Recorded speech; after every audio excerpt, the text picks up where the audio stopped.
I understand that some of you may not be familiar with real-time strategies, or you might not care about real-time strategies, but they are basically exactly what they sound like. And a lot of gamers do not have the patience to play these games.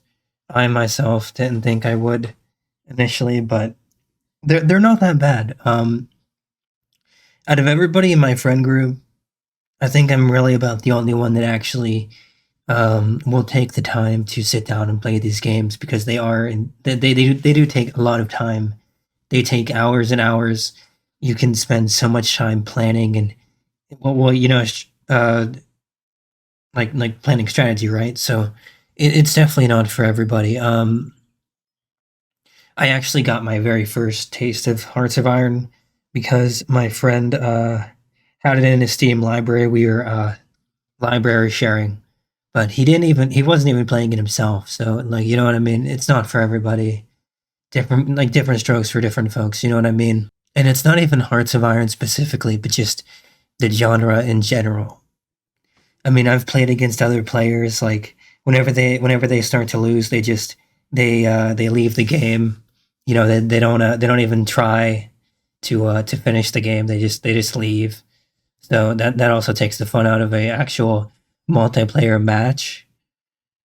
I find it much easier to just fight against the CPU at that point, man, because almost anytime I'm in a fucking multiplayer match fighting against a real person, they'll just leave. So there's no point, you know. To me, what is the point of playing a game like this, a real time strategy, if you're just gonna fucking leave the instant you start losing? What is the point? Don't you want to at least try to turn it around? I can understand if like it's just totally fucking unwinnable. Somebody's like dominating the lobby. Okay, I get that, but if you lose a battle and you just leave instantly the minute shit just isn't going your way, like that is not the. Maybe it is the audience at this point, man. I don't even fucking know. But to me, that shouldn't be the intended audience. I know that what the intended audience is and what the actual audience is are two very different things, and that applies to many different mediums. Gaming, the least. Otherwise, there wouldn't be bronies. That was just the first example to cross my mind. That wasn't. I'm not throwing shade at anyone in particular. I'm just saying the intended audience is different from the actual audience that you may get. It's not the only game genre you can sink hours and hours and hours into. I've found myself recently going into city builders a good bit. I don't really know why. Maybe just because I'm getting older. You know, maybe it's just like a finer appreciation. I'm not sure, man, but I've just really been finding myself drawn towards it for some reason. It's like a more peaceful type, just easygoing game. Whereas this is more action packed. Not literally, because you're not. It's not like an FPS or a shooter or a tactical fucking espionage game, okay? But it does require planning, and you know, it's almost like chess. The more you do it, the smarter you might get, okay? Because you understand the moves, you know how to play, you know the pieces, how they work. Not to call armies playing pieces on a board, but I mean that is how a lot of people will look at it indefinitely. And of course, when you play the game itself, you're bound to go down the modded route at some point. Eventually vanilla just becomes a little bit too boring, you don't like it, whatever. And I have also succumbed to that line of thinking. Of course, this isn't the only game that's done that to me, but this one especially is quite interesting because it doesn't just give you different time periods, because the vanilla was just World War II. There's also a Cold War mod. I think there's a mod that brings it up to modern day.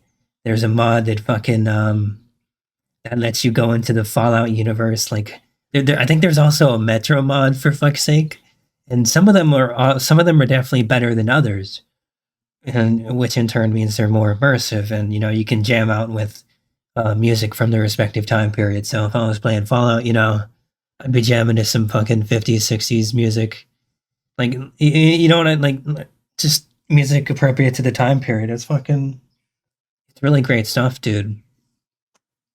And even if you're losing, man, you can come back another day, the next day, fucking a week later, a month later, whatever. You might get burned out, you come back, do it, and you're like, hey, you know what? I might have actually learned something. So it's not for everybody. If you don't want to learn from your mistakes, if you don't want to make mistakes in the first place, which may end up costing you the game, which ends up teaching you a valuable lesson. There's a whole lot of reasons why this isn't for the average gamer. The average gamer plays fucking FIFA and Call of Duty, and it's not for the average gamer, man. That's all I can say. That is the bare fucking minimum way I can put it. It requires patience. It requires understanding, resilience. So, like, I could just keep listing traits all day. I'm not going to, but you should get the idea at this point. If you enjoy long strategic thinking, a long play period, long matches, this might be the game for you. I mean, there's even fucking copycats of this on Roblox, for Christ's sake. Like, it's really amazing, man. Whenever you have Roblox copy and you fucking, it's great.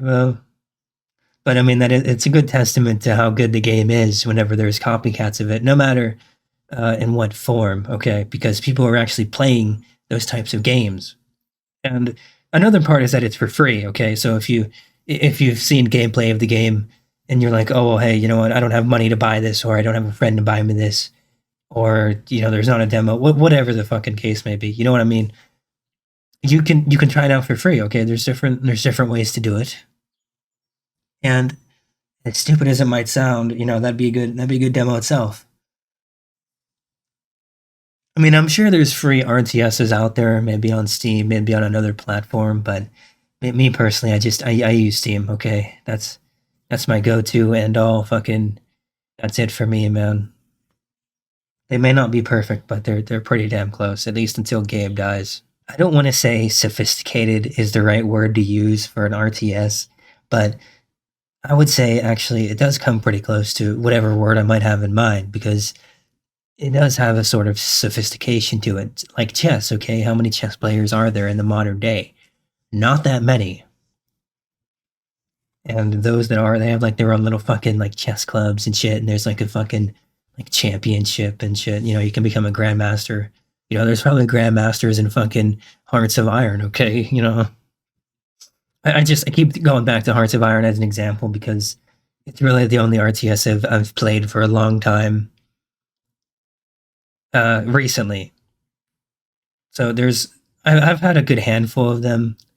I come back to them every few years. I don't know why, but I like it comes and goes, sort of like that Minecraft obsession everybody has once a year for a week or two, which, by the way, might end up lasting a little bit longer if Mojang actually updated the game, more than like a block every 3 months. But hey, I'm not a game developer.